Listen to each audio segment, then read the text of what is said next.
Geographically, New Mexico is the fifth largest state in the country after Alaska, Texas, California, and Montana. Buried in the swath of more than 121,000 miles of sand and caliche are the countless lives that traipsed its boundaries, from the four corners of New Mexico, Utah, Arizona, and Colorado to the border of Mexico. Through war, famine, drought, epidemics, and life's inevitable aging process, millions of lives have ended here. Buried beneath New Mexico's magnificent vistas are the people that became part of history in small and big ways. Today, many of the spirited live on through the legends in New Mexico's ghost stories. The cemetery surrounding the San Miguel Mission in Santa Fe was the first burial ground in the capital city in the early part of the 17th century. Today, several state office buildings have been built over the cemetery. It's no wonder then that from time to time, several sightings of ghosts have been reported in that area. The constant reminder of death in the community was born through fashion. The tapalo, the black mourning shawl, was the requisite garment for women to wear for one full year after the passing of a loved one. This symbol of mourning was widely worn by New Mexico women in the 1800s through the mid-1900s. Many of the apparitions witnessed by people in New Mexico are said to be of women wearing a tapalo.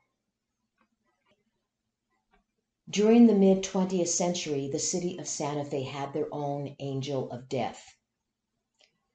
A mysterious man by the name of Alejandrito roamed the streets of town with an uncanny knack for knowing when someone was about to die. People feared his presence and would say, "Allá anda Alejandrito rodeando los ánimas. ¿Quién se ir a morir?" Alejandrito is gathering the souls of the departed. I wonder who will die next. Alejandrito was born on Alto Street near Our Lady of Guadalupe Church. He was referred to as an inocente, a person of limited mental capacity, who was also mute. Not much else was known about him except that when someone died, no matter what part of Santa Fe, within hours Alejandrito was at the house. He stayed with the mourners and would lead the funeral procession to the cemetery. The community of Santa Fe believed that God spoke to Alejandrito, telling him when someone was going to die. One cold winter morning in 1960, Alejandrito was found frozen to death at the Santa Fe River by Our Lady of Guadalupe Church, not far from the home where he was born. For the man who attended so many funerals, consoling the bereaved, no one was there when he died. La Llorona, the Wailing woman, is an important part of New Mexico cultural folklore. The legend may have originated in 1520 with the Spanish conquest of Mexico.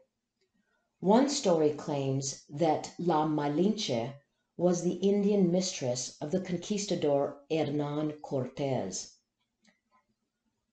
Through the betrayal to her native people, she was banished from society and was destined to eternity to roam the riverbeds and streets of Santa Fe, northern New Mexico, and other parts of the Southwest in search of her lost children, which is metaphoric of her lost culture. The tale of dancing with a ghost took part at the turn of the 20th century up in northern New Mexico. Ricardo was a young man who had just returned from active duty in the Army. As he was driving along the single-lane mountain road into town to attend the weekly Saturday night dance, he passed a beautiful woman walking down the side of the road. He stopped and offered her a ride into town, which she gratefully accepted. She said that her name was Crucita Delgado and that she too was on her way to the dance. When the couple arrived, people took notice of their arrival, since no one recognized the beautiful strange woman who accompanied Ricardo. The couple ended up spending the whole night together dancing. As they left the dance, a chill had set in on the high mountain desert evening air.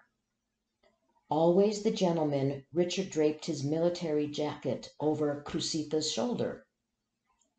The young woman asked to be dropped off at the same location where Ricardo had first seen her earlier that evening. The next day he went back to find her, but all he found was an old abandoned adobe house. Up the hill behind the house, he saw a headstone with his coat draped over it. When Ricardo went to investigate, he saw that the tombstone read, Crucita Delgado, que descansen en paz. Rest in peace. Only then did he realize that the night before, he was dancing with a ghost. La Larga was the tale that once haunted the town of Taos and its surrounding villages. The story depicts an unusually tall woman, over 9 feet high, carrying a sickle which she used to kill small children and animals. In fact, La Larga was only visible to children and animals. This northern New Mexico folklore was used to get children to behave. Their parents warned that if they got out of line, La Larga would come for them. In 1912, the year New Mexico became a state, 2 sisters, Mary Ellen and Joan Frances, had moved from the East Coast to live in Santa Fe. They bought an old Spanish hacienda in need of repairs. They had heard the stories of the old house being haunted, but they ignored the chatter because the abandoned old house is all they could afford. In the middle of the night during the first week of their stay, the sisters both woke up at different times, convinced that they had heard a man walking in boots in their room. These ghostly disturbances occurred nightly for several weeks. Finally, the sisters decided that they could not live in such a stressful situation. As they were planning to move, Mary Ellen went to the well to draw water, and a gold nugget was found in the bucket. For days, the sisters kept lowering the bucket, fishing out one gold nugget after the other. They came to believe that the spirit of the man who walked through the house at night had provided them with their good fortune. People in town wondered how the 2 sisters had suddenly gotten so wealthy after Mary Ellen and Joan Frances began making expensive improvements to their old hacienda. The sisters let people ask and wonder about their lucky faith, while they were grateful to the ghostly friends, and especially to God, for their new-found fortune. Long after the sisters had passed away, their ghostly tale of good fortune was talked about far and wide. And every time water was drawn from a well, people hoped the same ghost would bless them with gold nuggets. The ghost of an Apache warrior roams the ruins of the pueblo of Pecos, 25 miles east of Santa Fe. Every year he comes in search of his beloved Pacu. That was a name given to her by her people of Pecos. But because he was from the Apache tribe, he was not allowed to marry her. So every year on August the 2nd, the ghost of the young man returns to search for her. It was a fall day while the leaves turned and the glory of the trees seemed to be singing their songs that Pacu and her people left, and the pines of the north wept. As a token of remembrance, he opened the windows in the sky and saluted the branches and promised to feed the roots that had once lived before, and would live after him.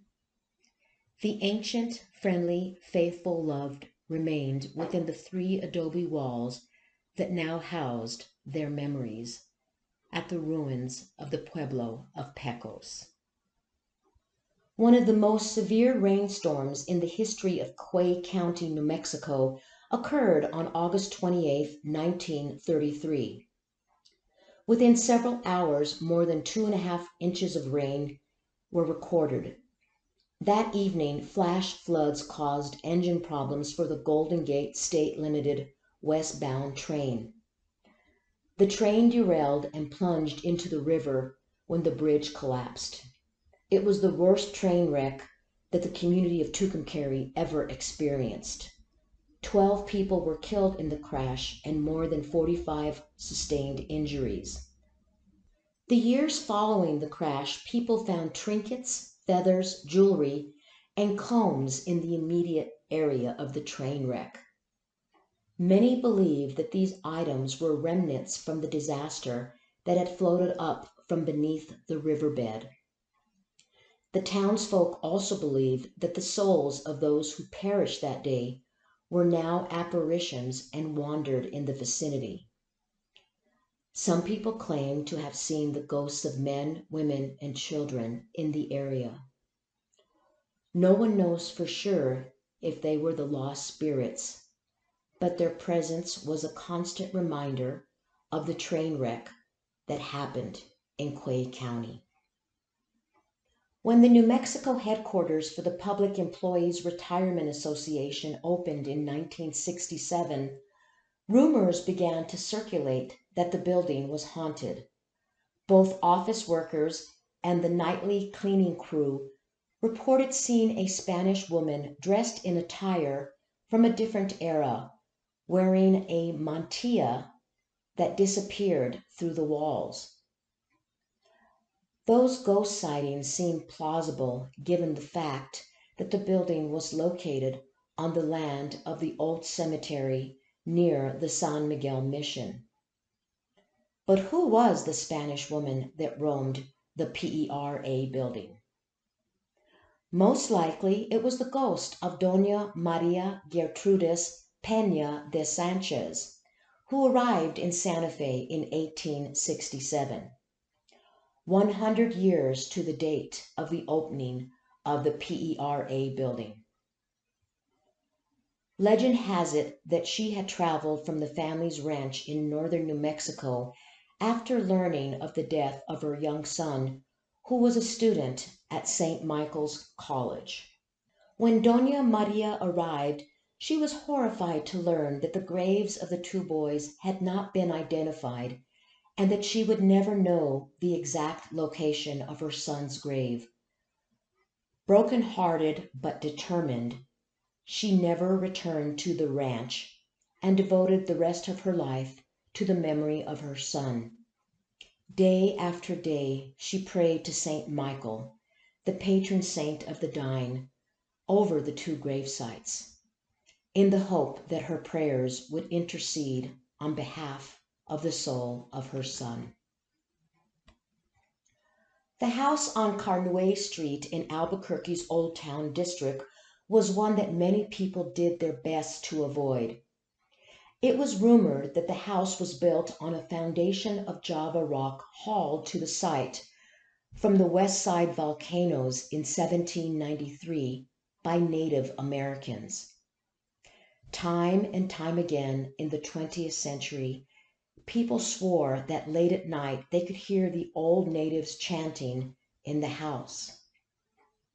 With the passing of time, the old house was demolished, and in its place, an apartment building was built. Some of the residents swear that on several occasions they can still hear the Indian chants from below.